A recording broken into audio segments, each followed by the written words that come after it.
All right, and welcome back tonight to No Kings on the Hill with Dr. Hill Law and Joe St. Clair. I'll bring him up in a minute. But tonight we are not doing partisan talking points. We are talking Constitution. If you value separation of powers, article to authority, and the Supreme Court's recent tilt, like, subscribe, and share this episode. Question for the comments: did executive authority grow or merely regain its footing? Drop your thought and let us know. Get a debate going. Tonight, we discuss the Chevron's collapse, examining trade and tariffs ruling with SCOTUS, calling the cartel narco-terror groups what they are, constitutional consequences from the State of the Union, and the cultural war over nationalism we saw happen. So let's begin. For much of American history, the presidency was at odds with the administrative state. Congress delegated authorities broadly, agencies read those authorities expansively, and courts deferred to agencies until recently. Tonight, we discuss the changing landscape since Chevron deference has been overturned by the Supreme Court. While tariff power is being challenged, drug cartels are being declared narco-terrorist organizations, the border is closed, and last night's State of the Union was all about sovereignty, the economy, and enforcement. This isn't happenstance. This is structural. Like we said after a message from our sponsors, we're resetting the constitutional baseline. But first, please check us out at No Kings on the Hill with drlaw.com. You can see the going across the bottom banner there, or you can sign up for free access to our weekly blog and find this in all previous episodes, and let us know what topics you would like to see covered next, and let us know what you think. Also, please join us live for CPAC March 25th to the 28th, along with all of the other Christian conservative superstars on the Patriots Pair Network. Come on out, stop by our booth and say hello. We'll be giving away some free shirts or hats to the first 10 people. So let me go ahead and play the word from our sponsors. Then we will get on with tonight's content. Heard of Q Broadcast? It's taking the world by storm. People are cutting the cord to their high cable bills and moving away from streaming services like Netflix, Hulu, and others for something better. Q Broadcast. For just $60 a month, you'll get access to every channel you could ever want, including HBO, Cinemax, and Starz. And the best part? There are no contracts, no hidden fees, and you're free to cancel anytime. With Q Broadcast, you can enjoy streaming live TV, movies, and top series on up to 5 devices at once. Whether you're at home or on the go, Q Broadcast makes sure your entertainment is always at your fingertips. Imagine being able to watch all your favorite channels from anywhere, anytime, without any restrictions. We're talking about thousands of movies, hundreds of TV series, and a huge library of live channels, all in one place. And don't forget video on demand and pay-per-view events. Those are included at no extra cost, so you'll never miss a big event again. Now, take a second and think about your current cable bill. You're probably paying anywhere between $100 and $300 every month, locked into long-term contracts and hit with surprise rate increases. With Q Broadcast, that's a thing of the past. It's just $60 a month. No contracts, no extra fees, no hidden costs, and no price hikes. Why juggle multiple subscriptions like Netflix, Hulu, and cable when Q Broadcast gives you everything you need in one convenient package? People everywhere are switching to Q Broadcast, saving money and getting more content than ever before. So, what are you waiting for? Click the link in the description and sign up for Q Broadcast today. Just $60 a month, no contracts, no hidden fees. It's time to take control of your entertainment and start streaming smarter.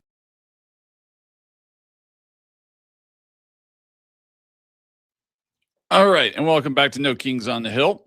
Now, Justice Robert Jackson gave us the most important framework for executive power in American history. Tonight, as we look at what's going on in American government, understand that it's not chaos, it is correction.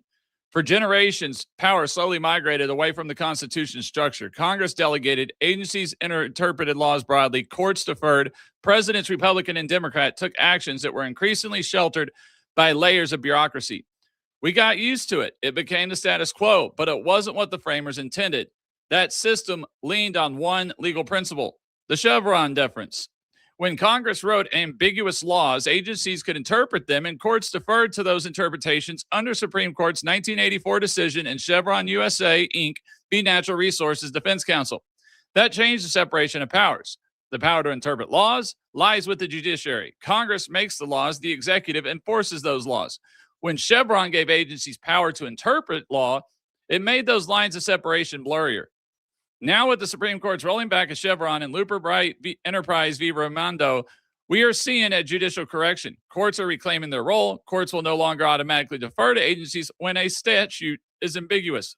This is not executive overreach. This is the judicial branch reaffirming its constitutional role. And this matters because how you view everything else that's happening today, from trade authority to national security enforcement, depends on how you analyze this ruling. Let's talk about tariffs, for example. The Constitution empowers Congress to regulate commerce, but Congress delegated some of its trade authority to the president through statutes like Sections 232, 301, and IEPA. When the president takes action under those statutes, his actions don't need to be analyzed through the lens of who the president is as a person. They need to be analyzed through the lens of delegation.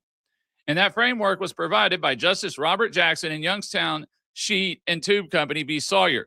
When the president acts with Congress's authorization, his power is at its height. That is category 1. So the key legal question isn't, do you like tariffs? It's, did Congress delegate authority, and is the executive operating within those statutory boundaries?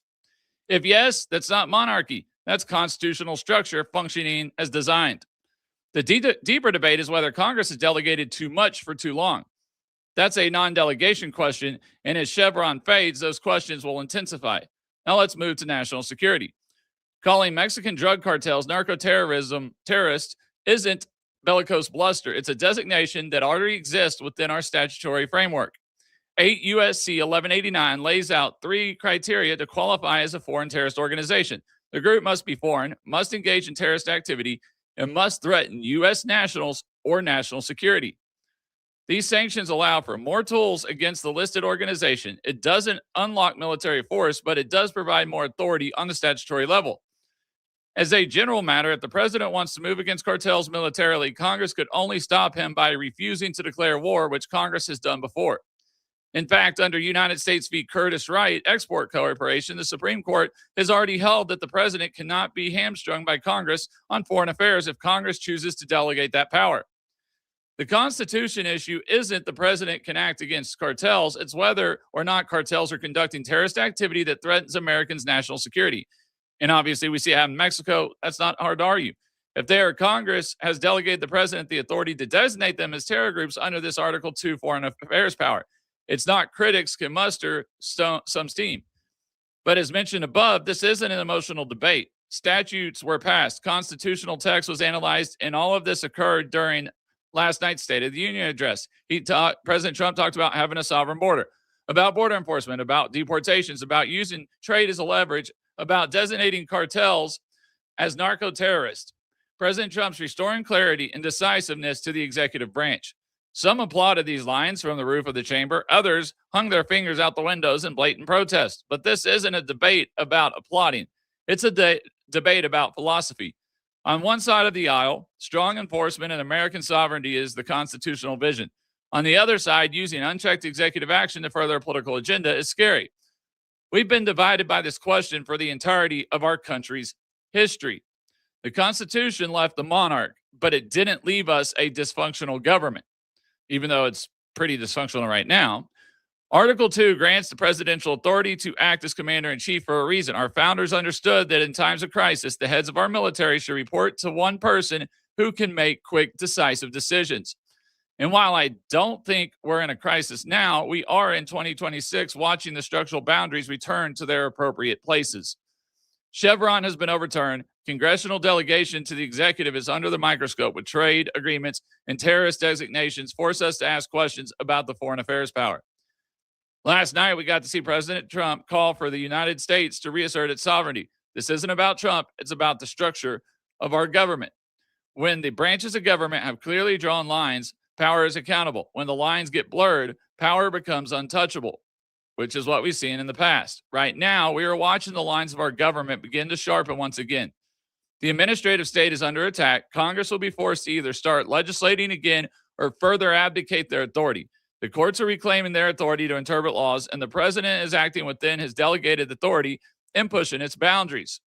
This isn't chaos. This is the Constitution doing exactly what it was intended to do: create fiction between the branches of government and allow them to check each other. The question tonight isn't whether or not Trump is risking civil war by taking America back.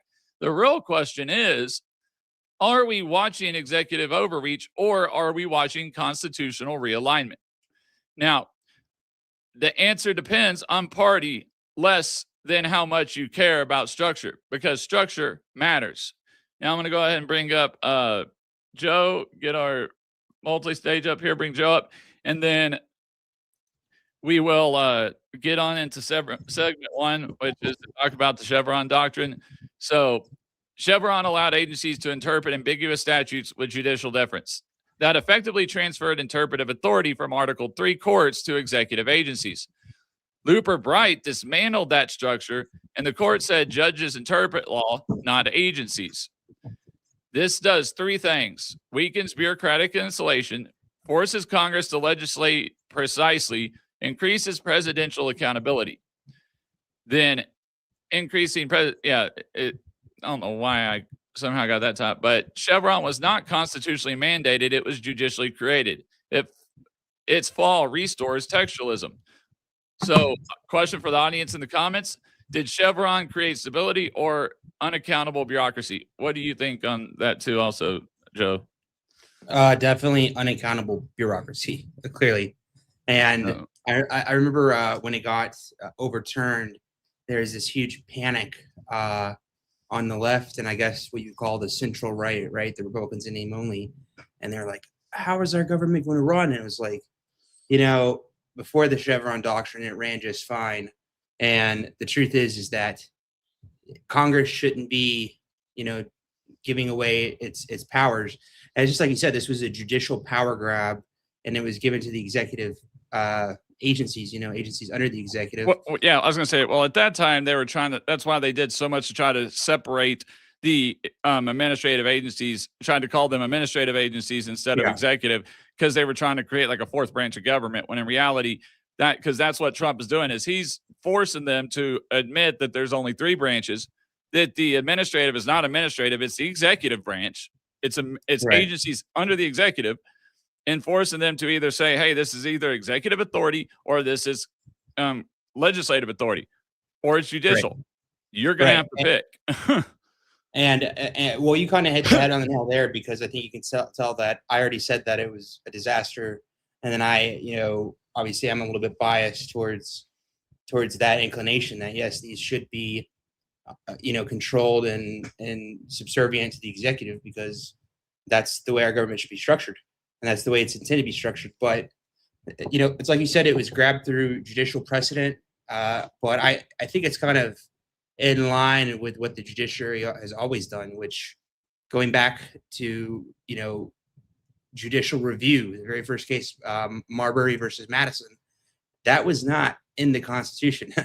That was, kind of a in the moment compromise that the Chief Justice of the Supreme Court at the time came up with, saying, hey, we have the right to interpret the law, because there really wasn't a whole lot written into the Constitution about how the judiciary was to behave. It was just, they were supposed to, mediate between the states. Yeah, because they aren't supposed to be a co-equal branch. They've tried to make themselves that. People have argued that there's it was two co-equal branches with a lesser equal branch.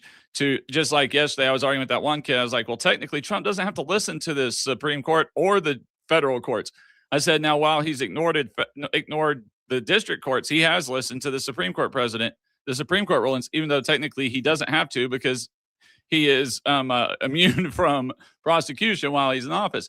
But also, I think another thing is what the judiciary did is here, by reversing Chevron, they grabbed back their ruling, because inadvertently they had said, oh, we'll let the agencies decide. But that was all through, this is more in depth than we're going in this show, but through the administrative law justice system, which aren't really real judges or real justices, but they try to call themselves that.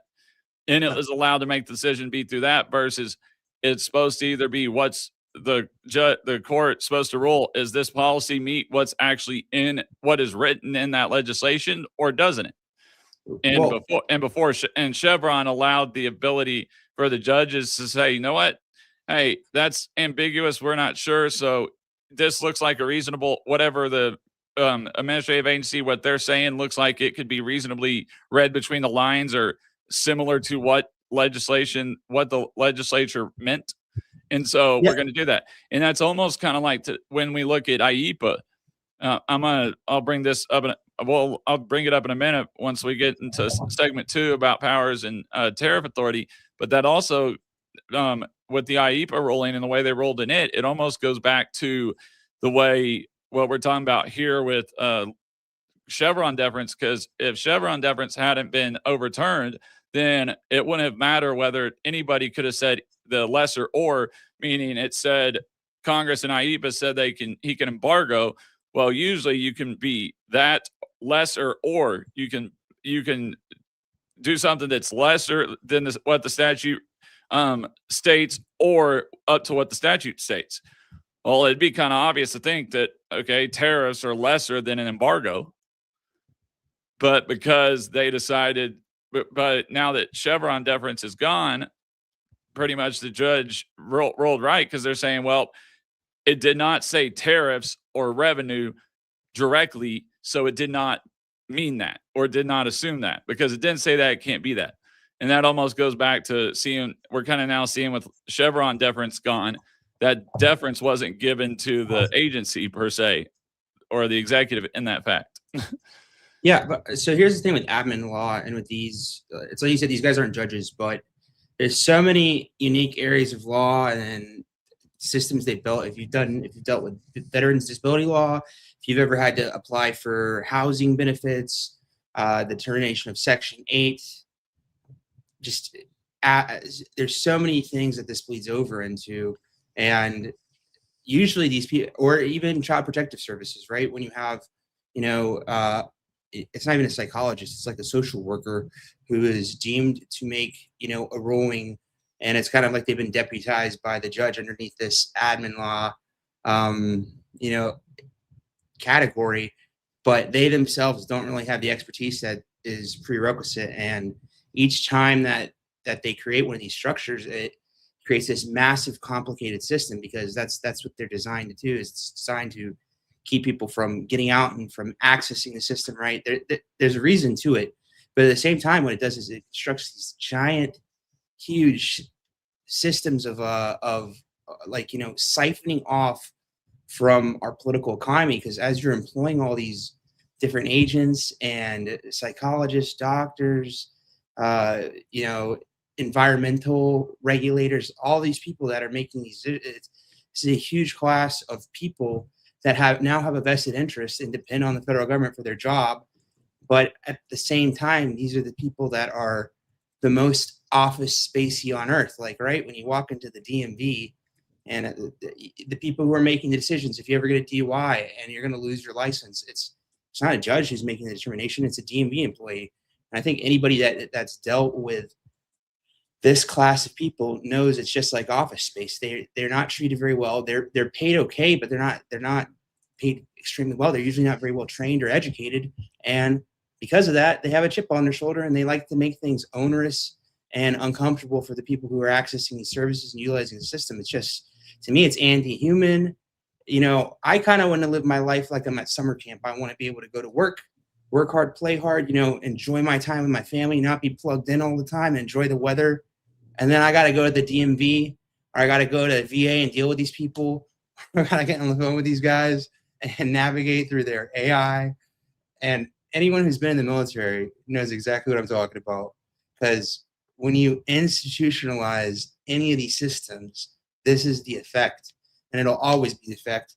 And it's one thing that the ruling was made, but the headwinds against this system, because again, this is its own political unit, and there's so much money tied to it that they don't want to give up their power, and they're doing everything they can to keep the status quo as is.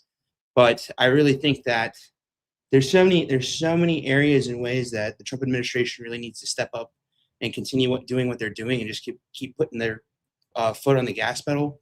Because if we could solve these issues today, 10 years from now, the trajectory, this is the chance for us to change the trajectory of our country once and for all.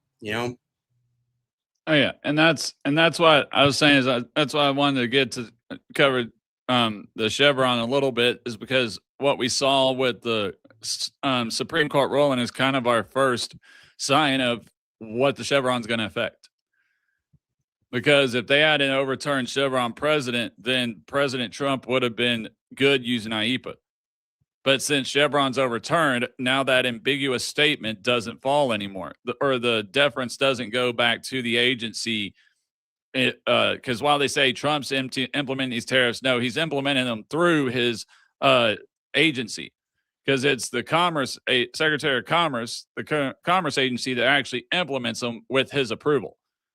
And same thing with sections 232, 122, 301, and 338, is they're all done through the Secretary of the Commerce agency with the president's approval.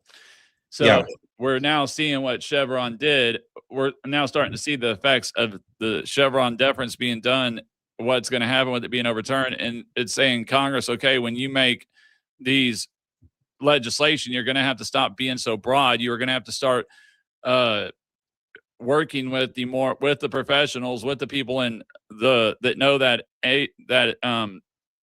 legislation, and start writing it as unambiguous, making it unambiguous, so they know exactly what it means. If they wanted to do something that has to be set to do that, it can't be in a lesser, or the having the deference preferred to the individual agency to decide what they meant, as long as it's not outside of a certain substantial aspect. And even to the point, I don't know how much this rule would be made, but before Chevron deference was overturned, they had made it to where if it goes too far out of what Congress stated, then both houses had to vote on it, or Congress had to approve the change. But I don't know how much that one will really be effective now, because with Chevron deference, there should be no more of, and it should help, since nothing can be really deferred to them. It should help get with what Trump's trying to do, is hopefully eventually get rid of the administrative law justices and put everything back into the jurisdiction of the actual courts themselves with real judges. Because I know a lot of the people argue is that that the administrative law justices actually violate the constitutional rights, because you don't have the ability to ask for a jury of your peers with the ALJ. Yeah. You just get either one justice or a panel of judges that aren't even really true justices per se. Yeah. And then they would say, oh, that's because it's a privilege, not a right, or this is something extra. But, again, it's like anytime that you walked into a place and there is a government employee at any level that is enforcing policy that doesn't exist, or they think that somehow the policy written in their books is somehow higher than or stratified above any actual law. And a great example of this is, hey, you can't film here, right? You see all those videos. The reason they have this mentality is because this system was set up. And, I'm going to backtrack real quick and just give a little bit of educational history on the system of the courts that exists in the United States, which for the most part, 49 out of 50 states, it's from English common law descending from Roman law. And we have kind of two court systems, right? We have the civil and we have criminal court. And those are both descended from two different sets of courts in medieval England. One was the King's Court, right? Where just like in the Bible, the woman who wanted to chop the baby up came in front of King Solomon. And that's the court, kind of the criminal court, the criminal justice court system that it originated from the King's Court. And then the other set of courts were the mercantile trade guild courts. So really, these courts they started doing their own thing without the sanction of the king. And later on, the king gave them, rights over these areas, and then maritime courts were set up from those. So it really is important to realize, like, just like the judges in the Bible, how they were acting like kings, the structure of judges in England, where obviously that's the kind of genetic lineage of our constitutional system, is through England and the Magna Carta. This was designed to give these judges essentially part of the king's power to make these decisions. So that was not supposed to be the case in the United States of America. Oh, no. However, yeah, my whole book on is administrative law and constitutional actually goes back to the Magna Carta and talks about all the plenary powers of the actually almost relates what's going on in the administrative state to the star courts, which even Europe ruled unconstitutional and out of constitutional. But so anybody doesn't know is like, okay, so what they held in Looper was that the Administrative Procedure Act requires courts to exercise their independent judgment in deciding whether an agency has acted within its statutory authority, and courts may not defer to an agency interpretation of law simply because a statute is ambiguous. Chevron is overruled. Article 3 of the Constitution assigns to the federal judiciary the responsibility and power to adjudicate cases and controversies, concrete disputes with consequences for the parties involved. The framers appreciated that the laws judges would necessarily apply in resolving those disputes would not always be clear, but envisioned that the final interpretation of the laws would be the proper and peculiar province of the courts. The Federalist number 78, 525 Hamilton, as Chief Justice Marshall declared in the foundational decision of Marbury v. Madison, it is emphatically the province and duty of the judicial department to say what the law is. In the decades following Marbury, when the meaning of a statute was at issue, the judicial role was to interpret the act of Congress in order to ascertain the rights of the parties. Decatur v. Paulding. The court recognized from the outset, though, that exercise an independent judgment often included according due respect to executive branch interpretations of federal statutes. Such respect was thought especially warranted when an executive branch interpretation was ensued roughly contemporaneously with enactment of the statute and remained consistent over time.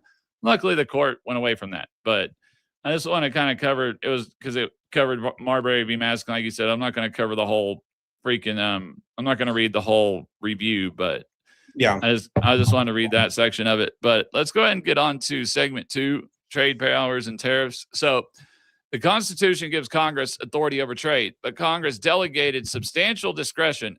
If the president imposes tariffs under statutory delegation, that is Category 1 authority under Youngstown. The legal debate is not, can the president impose tariffs?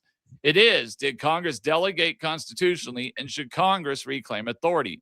If courts narrow delegation, power shifts back to Congress. If not, executive flexibility remains. Trade authority debate is really a non-delegation debate. So for the audience on a poll, should Congress directly vote on tariffs, yes or no?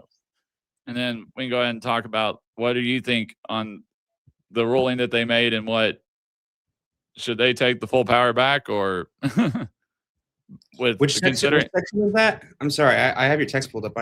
I was going segment 2. Should Congress directly? I was going to the tariffs, and I said, should Congress directly vote on tariffs? Yes or no? I was saying that for the comments. We have. Oh, I don't see anybody being active in the comments today, even though I don't see the comments up today. I can't. I've got them up. Like, I've got them up, but I will say this is we are definitely seeing, got a whole lot more views today. Our views are back up. TikTok X is finally reposting out again, so we're back up in the multi-hundred views. So that's nice. But yeah, so I don't see. I just did the test in the comments. Can you see my test?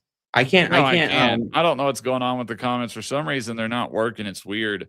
Like, I don't even see. I'm looking in my YouTube studio. I don't see any comments from my YouTubes. So if they are commenting, they're commenting from X, but they're commenting not from my X. They're commenting from PPN or Law Natives. So let me see if I can actually pull up. Let me see if I can pull up PPN, the Patriots Prayer, and then see it from there.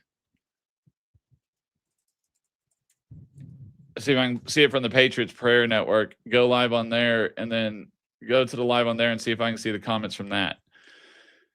Okay, so there's no comments on PPNs. Let me try to pull up another X channel, another one with X on it, and I will go to see if I can pull up Law Natives, and that's where the other majority of our views are coming from.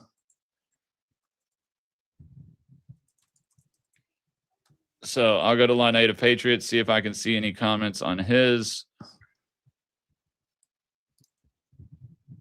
Okay, so I'm not seeing anybody in the chat. We're just not getting any chats right now because I've got both of theirs up. I don't see anything in the chat messages on theirs, and I'm not seeing anything in the chats on ours. So I guess we can just keep on going. But yeah, so I heard so many people arguing that, oh, Trump doesn't have the constitutional authority to impose tariffs. Well, you're right. He doesn't. He wasn't given the constitutional authority, but Congress gave him the authority through delegating their powers and constitutionally through legislation.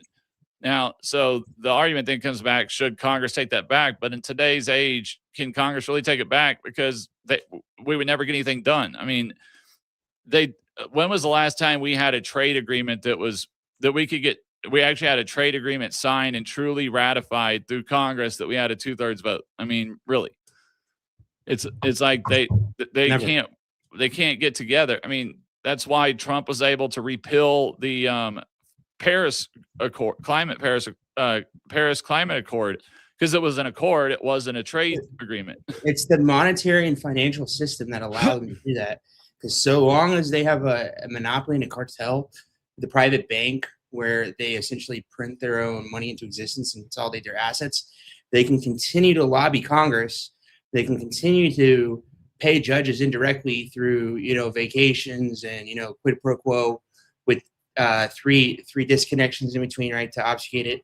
And I mean, this is one of the reasons that they ruled against the tariff. This is why the Supreme Court ruled against the tariffs, because they are owned and captured.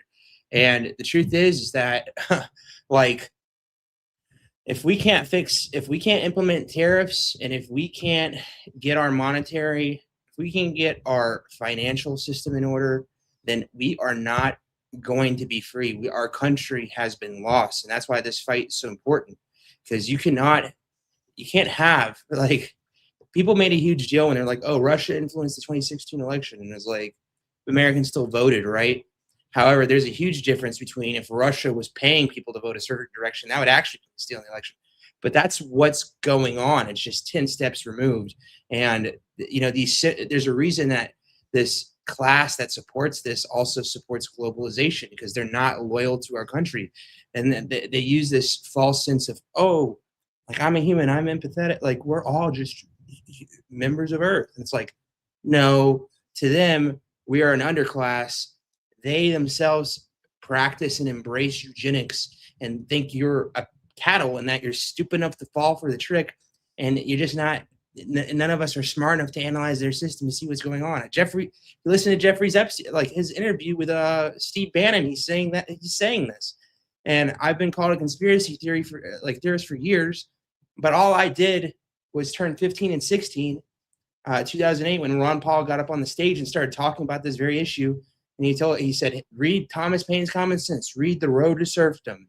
Like, this is a wealth of knowledge that when we talk about American exceptionalism, this used to be what Americans held dear and knew. This was ingrained in every American, right? When our boys were sent off to World War II, they knew this, they believed this. And that's why so many people today are disconnected and easily manipulated, is because they weren't raised under this banner. You call it whatever you want to call it. Like, they were not properly inducted into the American system. They don't understand that when we don't aggressively defend our system of freedom, then system of slavery comes, and it's a lot worse. And the outcomes and the violence are much, much worse than what it would take, the overt acts of evil that might take to keep our system in place. And to answer the question, Jim, I agree with you. I would rather pay a voluntary tax through tariffs than a compulsory income tax. And I honestly agree. That's what Trump's overall arching idea behind this is you can't just go in and say, hey, we're going to totally eliminate the income tax and then figure out how they're going to pay everything because we came off of the gold standard or silver standard or whatever, any of that. And so we don't have it. We have to have they have to have some way to be able to at least pay the interest on all the money they keep borrowing. But I have a feeling I think this is a way to show them, hey, look, we do these tariffs and we grow our economy back up, and we're able to show a positive income the other way. And eventually we can start lowering we can go away from the other taxes. It's just not something that's going to happen overnight. It's going to take time. It's going to take and make sure that we get out and we vote for this midterm election, and that we make sure that we keep control of the House and the Senate, if not gain some seats and beat the historically where we lose one of the houses. And then we got to make sure that J.D. Vance and Marco Rubio win presidency, and we got to make sure they win the presidency in 2028. Because if we just have one president come 2028, if we end up with a Democratic president come 2028 that's back being part of the globalist, the Trilateral Commission, or a member of the Bilderberg Group, then we're going to be back right where we were, and President Trump will not have set them back that much. That's why they're pushing so much against illegal immigration, and they're pushing so hard again. They wouldn't even stand up last night to say that they would support putting Americans before illegal immigrants, because right now they're depending on illegal immigrants for votes. They're dependent on them for extra seats in the House and extra electoral college votes, because they know that if President Trump can average at least 3 million like Obama did, or exceed Obama's deportation rates and get 4 or 5 million a year for the next 3 years, and deport somewhere between 10 and 20 million illegal immigrants over his 4-year term come the 2030 census, they are going to be hurting substantially. Just currently right now, if you just take the CNN's poll of net negative migration coming out of some blue states, positive migration going into red states, blue states are going to lose 7 seats, red states are going to gain 7, and the blue wall that would have gotten Kamala to 270 will now only get her to 263. Now you add another 10, 20 million illegal immigrants into that, Texas goes solid red, California maybe turns red for once, and you possibly end up with no Democratic president and maybe even the House and Senate control for the next 10 years, possibly 20 years. We could pull a 20-year like the Democrats did from 33 to 53. So that's where this, all the them being against the terrorists and pushing everything, and won't even acknowledge when Trump's got to win. And even some of the stuff last night that the Democrats stood up for, it was only a couple. Like most of them, I don't see how you can win an election when President Trump says everybody who thinks that anybody who agrees that their job is to put Americans first before legal immigrants stand up, and not a single Democrat stood up. That just makes you show that Democrats don't care about their constituency. They only care about winning and power, which unfortunately puts them with going for illegal immigration, because they complain about the bill that we didn't pass, the so-called bipartisan immigration bill that didn't pass under Biden was really an amnesty bill. So it's getting ridiculous. So we've got to face reality here. I mean, and look at we've got to get rid of, like President Trump said last night about mail-in ballots, they need to be only for people who are traveling, can't, or like physically ill or disabled or too old to travel or get out of their house. Other than that, all mail-in ballots should be canceled. And we should. Honestly, I think they should go to having the signature be a thumbprint, because the problem is they say they verify signatures, but I talked to somebody who actually worked as a vote counter and stuff, and she said when they were comparing signatures, they would let them do a signature as an X or a squiggly line. You couldn't even tell if the signature matched the name, like it wasn't matching the name that was on the signature, didn't necessarily match the name that was on the mail-in ballot. So how do you know that was really who did it? Yeah, I mean, I'm guilty of that. My signature when I was younger, I used to sign out everything. And then now I'm not going to tell you how I do my signature, but I was in the military, so I had to sign 10,000 documents. Oh, I know. I was military and I was a truck driver. Trust me. Yeah, exactly. Even towards the end of my truck driving career, when the majority of stuff was done online, the federal government was still behind and still wanted you to kill 2 trees just to get hired on. And even if you had filled out the application online, you had to go back and sign everything in pen, because they wanted a wet copy of everything. So even if you'd done everything online, they still wanted the wet copy. So you had to go back and you had to sign every single document, fill out every document, even though necessarily they didn't make you fill it out with the pen. You had to go back and sign every single document in pen. And with trucking companies, that could be a couple hundred pages, if not almost near 1,000. Like literally, you spend 2 to 3 days. You usually spend about the first 2 days of your truck driving orientation just filling out paperwork. We became a paperless Air Force in 2006. And when I got out in 2020, everything was printed 10,000 times. It's insane how rigid those systems are. I mean, I get it. They don't want to do there's so much inertia, so much resistance to change, but That's the reason you don't set up these kind of systems, because they're so hard to get rid of. And that's But what Trump's trying to do now, is like, that was the whole point of Doge, was to get rid of all these antiquated systems that were literally double and triple just because of the fact you had to print out the paper. It was to bring it was to AI more stuff and get more stuff online. Obviously, there's certain stuff, especially top secret and classified material, that you don't want on any type of internet or any type of necessarily servers, unless they're in a SCIF or something, or even then there's a lot of stuff you still want on paper because you want to make sure that it's protected. I understand that, but that's a juxtaposition, because that's a like, small, but that's also a small percentage of the government. It's a great juxtaposition, because it's like, why are we having to sign 2,000 times to check out, one canister of ammo, and then when it comes to voting, no, we don't need that.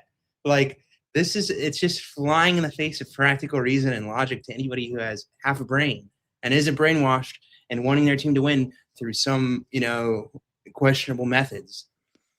Sorry. Yeah. I mean, both sides, but that's why we've got, I think that's why this kind of going back to last week's, but I don't think the SAVE Act goes far enough. We definitely need it passed, but it doesn't go far enough. We need another nationalized federal elections, kind of like Trump talked about, but that do not violate that does not violate the separation of the states' rights powers, stays within the constitutional agreement, which is mainly just monitoring, verifying, checking chain of custody, keeping track of all that, ensuring, because also the SAVE Act gives them the ability to check people's citizenship and actually access DHS websites and everything. I know the recent Supreme Court ruling just came through that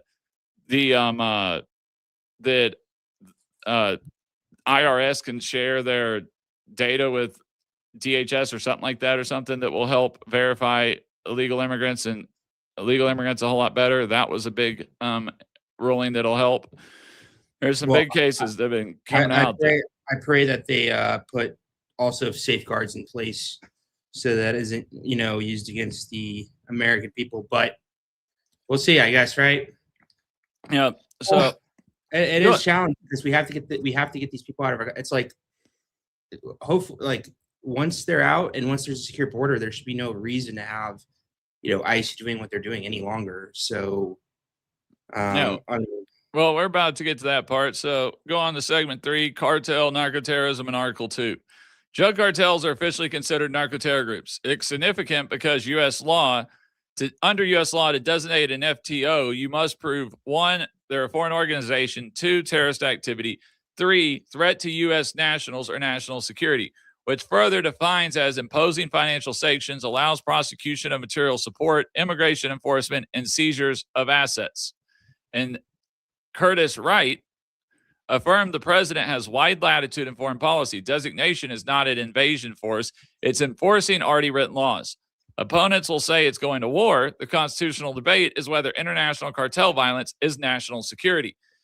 And if it is, designation is well within the parameters of the law. If not, then it's criminal statute, which is what you decide. And also, I think we're clear where that lies, especially after the most recent, what happened in Mexico over this last weekend. I mean, for us to see thank God for, even though J. Edgar Hoover went a little too far with stuff, thank God for him, because if he had allowed the mob, the American mob, to keep growing, they could have turned out like the cartels. But these cartels are not what Democrats try to act like. Oh, they're not just some little gang or something. They are paramilitary forces. They have managed to, all that billions of dollars worth of brand new military equipment that Biden decided to leave over in Afghanistan. A lot of that we are now seeing has made its way over to Mexico, over into the hands of the cartels, because they have got military level armored vehicles. They have got RPGs. They have got surface to air missiles. They have got mortars. They've got more than just a couple AKs and some 6 hours or a shotgun. And so I don't think it's any question now what needs to be done with what after what we've seen, when some people are trying to say, oh, it's a civil war in Mexico, but not really, because it's not all the people fighting the government. It's a paramilitary force fighting at the government. And it's why Trump has been pushing so hard. And I think he has now been vindicated for the moves that he's been making towards the drug cartels, because now we see how dangerous they are. So, okay, that one thing that I like to point out here is that, okay, so this is true of the secret oil fleet too, where obviously there's been a stalemate in Russia for the better part of 3 or 4 years, going far back to 2014. So you can't, like, basically, the United States has been sandbagging itself, because why have past admins not been able to take these actions? And people are like, oh, this is all Trump's fault. There's so much violence in Mexico. Now Americans are getting targeted. It's like, these people were hostile to us before this. And the fact that now that they're not able to do what they were doing underneath the surface, and if you think that the United States government didn't tolerate this, completely wrong. Even another example I provide is dark web, Tor. How did that get created? It got created by intelligence services in the United States. They wanted to send secret information from point A to point B, but they didn't want people to be oh, this is obviously intelligence. There's 2 secret terminals, right? So what do? They open it up to criminal networks, allow them to use it so that they can increase traffic, so that they can send their message below, the noise of the overall volume of the illegal activity. So that's true what was going down in Mexico too. Like our intel agencies and, various federal entities, they've had a heyday down there for decades. And it's not done the American people any good. It's obviously funneled drugs. It's destabilized the region. That's a key contributor to, illegal migration. But it's also important to say, like, within Mexico itself, just like American is a constructed identity, right? Like, there's no American ethnicity. We like to think of Mexican as an ethnicity. It's not. It's a hybrid collection of people who have Aztec DNA, Spaniard DNA, and then tons of Central American, like various other tribes, right? So they have this, but within their collective psyche, just like we have our George Washington, just like we have, our American mythos, they have the mythos of, we finally got free from Spain, and then we got free from France, and then our last act of freedom was against the United States and the Mexican, and they think the land that we bought from them at the end of the World War is still theirs, even though how did they acquire it? The same way we acquired it. And they have this entire concept of La Raza, and the cartels are right involved with this. So we do not need enemies when we have allies that are becoming staging grounds for destabilizing our entire country, right? So the fact that these steps were taken in this level of, these people were always willing to target Americans. They're always willing to target Canadians. The only difference now is that there's a light shining on it and the cockroaches are running to the hills. So don't blame Trump for the actions of others, because he's finally putting a stop to it, to what the CIA and the FBI turned to, and the DEA too. Like, look at the fast. The CIA and was supporting this stuff. I mean, they were literally running their own drugs through South America, and then through Iran and Afghanistan and everything like that. That's not just stuff you see on movies, people. A lot of those movie ideas do come from reality. I mean, that's stuff that they were doing. And that's why the so-called war on drugs was never really a true war on drugs. They were just pretending like it. They never did anything. And now you see what the real war on drugs looks like. And you see how bad the Mexico has when the Mexican government literally is that scared, or the cartels they get one of their leaders taken out, and all of a sudden they start going and bombing everybody and start attacking and burning cities down pretty much. I mean, it's ridiculous. Seems very similar to other behavior, right? But hopefully Sheinbaum either will leave or will allow us to bring our special forces in there, do limited stuff to take out the cartels, because unfortunately, if you just cut the head off the snake, the cartel, they'll be replaced. We got to take out the whole infrastructure. We've got to take out the whole organization. We can't just take out the head, because there's always going to be somebody that replaces back that place. You've got to get the total corruption out, that level of corruption out of Mexico, which, like you said, it does affect our border, because if Mexico's safe and doesn't have all this stuff going on with cartels, then people aren't going to want to leave their country. they're going to want to stay home. They're going to be able to become successful and their economy and their country grow. But when you have drug cartels, I think last night when I was on my live, somebody was saying that it's like they're like the 5th largest employer in Mexico is the cartel. I mean, that's insane. When your 5th largest employer is an illegal paramilitary terrorist organization. Yeah. And you're, I mean, their president is reminding me of Tim Walz because she's, up in arms about this. And then you have governors underneath her who are saying, no, we've wanted this for a long time. So like, where does she owe her allegiance? Like, and the fact that the cartels held so much power into Mexico, it's almost like it's per fascia that the president who was elected is going to have to be, under their sway to some extent. So get her out of there. Sorry, hate to say it. Like, we did it with Pancho Villa. We've done it with a few different leaders in their past. And like, I'm all for everyone having self-determination and sovereignty, but it's the same thing with Venezuela. Like, if Maduro wants to kidnap American citizens and target us, then we're going to defend ourselves. And that applies to people that are, it's this Pakistan, Afghanistan, this happens all the time. Taliban from Afghanistan used Pakistan to attack into Afghanistan. And the Taliban in Pakistan went to Afghanistan to attack Pakistan. We are a first world country. We're not Afghanistan. We're not Pakistan. We're not going to fall for that. Like, and everyone's talking now about the British system. People are finally awakening. And that's exactly why I liked F.A. Hayek. That's exactly why I liked Ron Paul, because they spell this system out. And you just got to read a little bit to understand how it functions and works. And just like they constructed the Duran line, the Pike-Sicko agreement that divided up the Middle East, divided up Pakistan, Afghanistan, India, and they created all these artificial social divisions in these countries that shouldn't exist in the first place because they're not stable political units. That's what they're trying to do to us. Why? Yeah. Because they don't like, a population of educated, highly affluent, but not elite, not upper class, right? That's not what we are. And we know, and that's why they despise us, because the truth is that the meritocracy and the exceptionalism of the upper class doesn't exist. Like, they're inheriting their money and then they're using dirty tricks to keep everybody else poor. And that's why they despise the American system, because we said no to that. Yep. So let's go on to segment 4, State of the Union from last night. So last night's speech emphasized border closure, deportation enforcement, narco-terror designation, trade leverage, and sovereignty. But the chamber told a cultural story. Patriotism celebrated by some, visible dissent from others, and obviously the 30 or some odd that sent out decided that they'd rather go dance with people in frog suits. This reflects deeper philosophical division. Is enforcement strength constitutional duty or authoritarian drift? Is national identity unifying or polarizing? The Constitution assumes national sovereignty. The disagreement is about its application. Answer this in the comments. Is the administrative state constitutional? Has Chevron's fall restored balance, or started to at least? Should Congress reclaim tariff authority?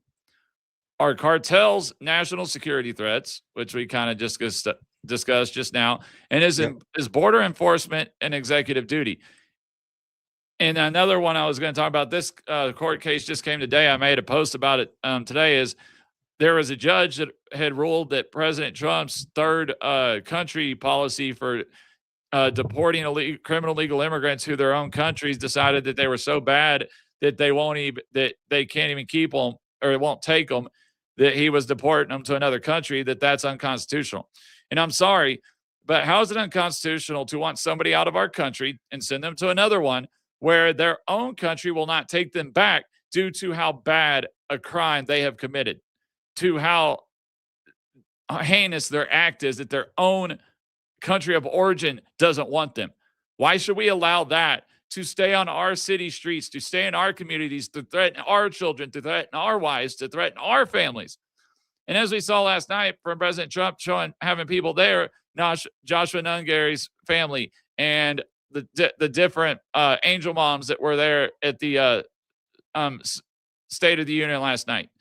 It is getting ridiculous that the left would rather sit down and support illegal immigrants versus support American citizens. I'm sorry, but when they take their constitutional oath as a House member or a member of Congress, whether it's the House or the Senate, they literally swear to represent their citizens, not the American taxpayers, not people who have come here legally, not people who should not be here, not criminals, but American taxpaying citizens. That is their job, plain and simple. And it seems like the Democrats have just lost that, or it's because their Trump derangement syndrome is just so bad that they can't see reality, that they can't see anything, and they would just rather go with lies. I mean, look at California's governor, the California governor, Gavin Newsom, in his speech in Georgia the other day. He literally sounded like the most racist, bigoted idiot I'd ever seen. Trying to sit there and think that, oh, just because he's in a black caucus or whatever, that he's sitting there with the majority of black and Hispanics, that saying that somehow that they would believe that he could say and be cool that he lost his birth certificate at 7 years old and nobody would, your parents wouldn't even give it to you. And that somehow as the governor of a state, he doesn't know how to go acquire his birth certificate. That somehow they would believe that. And then to sit there and say, I'm not saying I'm you, but I'm like you. I'm a 960 SAT guy, like blah, blah, blah, blah, blah. Like he's trying to be the, he's trying to be the everyday man, and he sucks at it. I'm saying, like, what? Just because they're black or Hispanic, they can't score above a 960 on their SAT. They can't be highly intellectual or intelligent. I mean, that's racist and bigoted itself. And then sit there and say, oh, I claim he can't read. I'm like you because I can't read. So what? He thinks just because everybody out there is black, they can't read. I mean, that just shows how ignorant and racist the left is. You don't see Trump saying that. You don't see Trump going out there and saying any of the racist shit that the left is saying, but yet they call him and everything he does the next coming to Jim Crow and the racist and everything, and actually everything they do trying to pander and stuff shows how racist they truly are. I don't see how America's Democrats can't wake up and see that. I think deep down they do. I think a lot of them do. And people always return to their abuser, and they return to the type of like environment they grew up in. So it's almost like they return to it over and over again. And we do that as individuals. We do that as collectives. I do want to make a comparison real quick though. Well, one thing with Gavin Newsom is I just saw a picture today of him featured in the San Francisco Chronicle in 1991. San Francisco's Children of the Rich with 4 other guys. Like, this dude is an American psycho, rich, like narcissist, self-worshiping, like freak. Like, I hate to say it. And, you know, people say, oh, I listen to it. It's not racist. And I'm like, okay, I'll play devil's advocate. I get what you're saying, but this was to a specific group in Atlanta, specifically by a black Democrat organization. So that's not really fair. The other thing I'll say is another criticism that was made, not towards Gavin Newsom, not towards the left, but almost a mirror comparison, right, was made to Donald Trump and the hockey team, saying when they said, hey, we're going to have to invite the women to the White House too, and everyone goes, ha, ha, ha, ha, ha. They all go, that's sexist, right? And I'm like, how is that sexist? Like, he's not saying that. Like, what do you think he's communicating that's sexist? He's making a joke that maybe women's sports aren't as popular as men's sports. That's the basis of the joke, I think, right? Like, yeah, you guys won, but you're no better than the girls are, right? And then all the guys laughed. So there's nothing inherently sexist about that, but I just find it funny that, you know, left and right, the left sees Donald Trump as sexist in one comment, but they can't possibly fathom that. But I don't think what Trump said was sexist, but I just think it's a funny comparison because clearly there's no intellectual consistency.